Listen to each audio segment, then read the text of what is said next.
नमस्कार, मी नितीन मोरे मराठी धमालमध्ये तुमच्या सगळ्यांचं स्वागत करतो आहे. येत्या 25 तारखेला बापलोग नावाचा एक नवा कोरा करकरीत चित्रपट आपल्या भेटीला येतो आहे आणि त्या चित्रपटातील स्टारकास्ट माझ्यासोबत आहे, पायल माझ्यासोबत आणि विठ्ठल माझ्यासोबत आहेत. कसं आहे दोघे?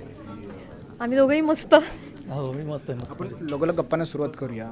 एक खरंच खूप वेगळा विषय आहे, वेगळा बोलण्यापेक्षा प्रत्येकाच्या घरातला विषय आहे जो पहिल्यांदा चित्रपटाच्या मार्फत येतो आहे. काय आहे फिलिंग जेव्हा आपला चित्रपट प्रेक्षकांसमोर येतो त्या संदर्भात?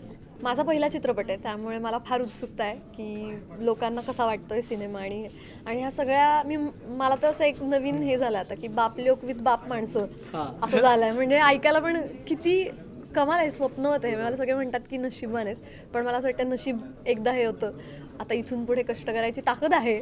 त्यामुळे लेट्स सी की लोकांना कसं वाटतंय. तू काय सांगशील? तुझ्या चित्रपटाचं कथा सुद्धा तू लिहिल्यास, त्याच्यातले संवाद सुद्धा तुझे आहेत. काय सांगशील एकंदर सगळ्या प्रोसेसबद्दल? मला एकतर ही माझी पहिली फिल्म लीडमधली आहे, मुख्य कलाकार म्हणून. म्हणजे मी आणि शशांक शेंडे, तर त्या माझी पहिली फिल्म आहे.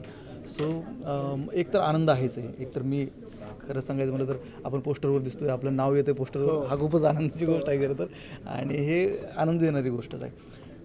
कथा म्हणशील तर हे खूप जणांच्या जवळची कथा आहे. म्हणजे ही फक्त माझी कथा नाहीच आहे. आता मी फक्त ती लिहून फक्त दाखवली की अरे हां, हे जुळू शकते का असं कथा. तर ही समाजातल्या खूप लोकांची आहे. म्हणजे जागतिक कथा आहे ही.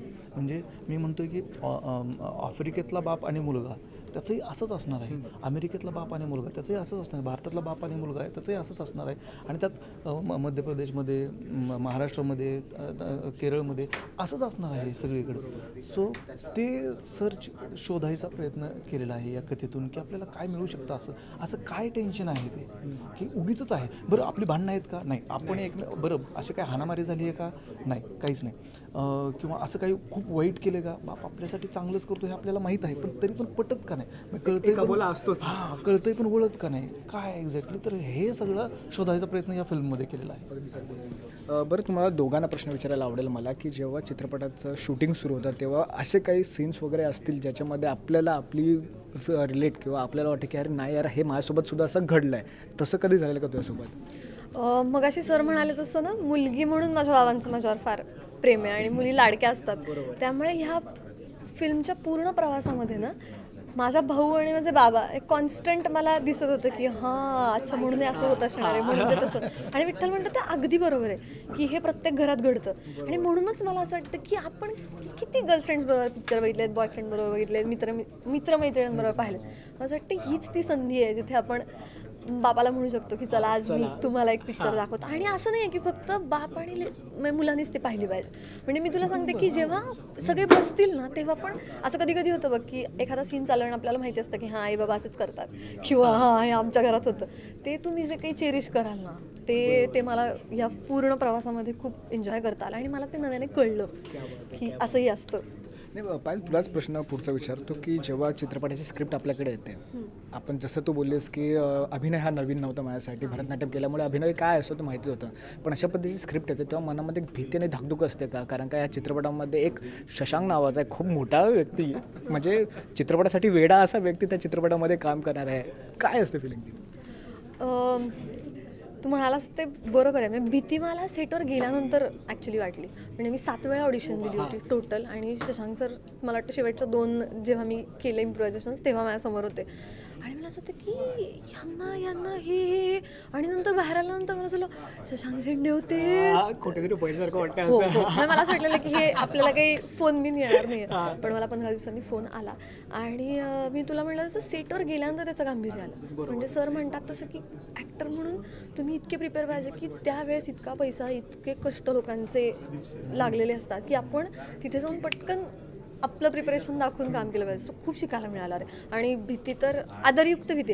ते आपले शाळेत असे शिक्षक असतात ना, खूप आवडीचे शिक्षक असतात. म्हणजे ओरडले तरी आपल्याला असं वाटतं की सर मला ओरडले, असे आवडीचे शिक्षक असतात. सो शशांक सर तसेच माझ्यासाठी आवडता शिक्षक असं म्हणू शकते मी त्यातनं. खरंच तुलाच मी प्रश्न विचारतो की तेच जेव्हा चित्रपटाचं शूटिंग होत होतं तेव्हा असे काही सीन होते का ज्याच्यामुळे वडिलांची आठवण किंवा नाही बाबा ही माझ्याकडून कुठेतरी चूक झालेली किंवा इथे कुठेतरी मी वडिलांना समजून घ्यायला पाहिजे होतं, असं कधी झालेलं का?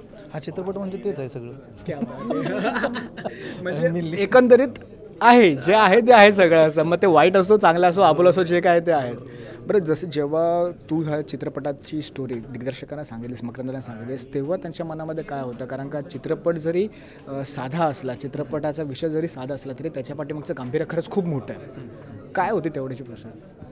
मला ज्यावेळेस मी वन लाईन सांगितली होती मकरंदला वन लाईनर सांगितली की असं असं असं, मकरंद फक्त एवढंच म्हणलं की अरे खूपच चांगलं आहे हे, तू लिहून काढ, लिही म्हणलं, हे इंटरेस्टिंग आहे. मग शशांक दादांना पण ऐकवलं त्यावेळेस, पण शशांक दादा म्हणले की हे इंटरेस्टिंग आहे, हे लिही तू, सोडू नको म्हणले.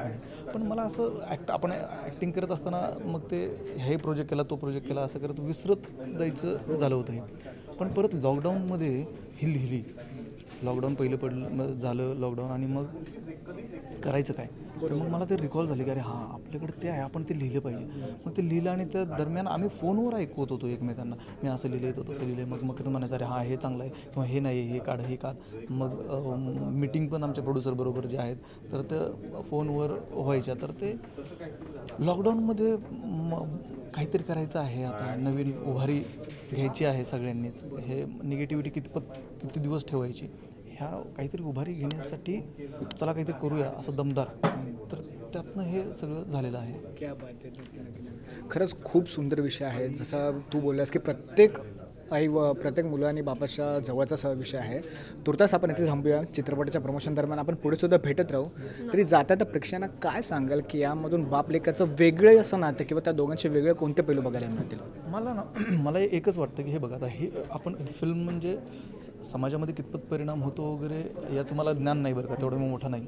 पण मला एवढं माहीत आहे की बाप आणि मुलामध्ये जे काही समज दोन तलवारी आहेत, तर त्यामध्ये खूप धार असेल ना, तर ती हा चित्रपट बघितल्यानंतर ती धार बोथट जरूर होईल, एवढं मला माहीत आहे. बापाबद्दल ना मुलाच्या मनामध्ये किंवा हृदयामध्ये प्रेम निर्माण होईल, आणि वडिलांना पण असं वाटणार आहे की अरे नाही यार, ही पिढीच वेगळी आहे, जर आपण ह्याला समजून घेतलं पाहिजे, तर ते सामंजस्य होईल. फक्त बाप्पालाच शहाणपण येणार आहे किंवा मुलाला शहाणपण येणार असं नाही, तर नात्यालाच थोडंसं असं वाटेल की आपण एकमेकांना समजून घेतलं पाहिजे. आणि एवढं जरी झालं का, खूप झालं या चित्रपटात. त्या गाण्यात तो शब्दच इतका उमगाया बापरे इतकं परफेक्ट आलेलं आहे की तेच आहे. म्हणजे मला तुलाच विचारायचं की तू एवढे प्रश्न छान विचारतोयस आम्हाला. ट्रेलर बघून तुला काय वाटतं? म्हणजे तू का बघायला? आम्ही जेव्हा बसलेलो ना, तेव्हा आमच्या पत्रकार मधले सगळ्यांच्या डोळ्यामध्ये पाणी आलेलं. कारण का रिलेट होतोय, कारण का आमच्याच घरामध्ये सुद्धा तीच परिस्थिती आहे जी प्रत्येकाच्या घरामध्ये असते अशी. आणि थँक्यू चित्रपट घेऊन आल्याबद्दल. बाबा चला जाऊया कुठेतरी, खूप दिवस गेलो नाही बाहेर असं. तोपर्यंत खरंच खूप धन्यवाद. तुमच्या सगळ्यांसोबत गप्पा मारून खरंच भारी वाटलं. पुढे सुद्धा आपण भेटत राहू, आणि all the very best. Thank you so much.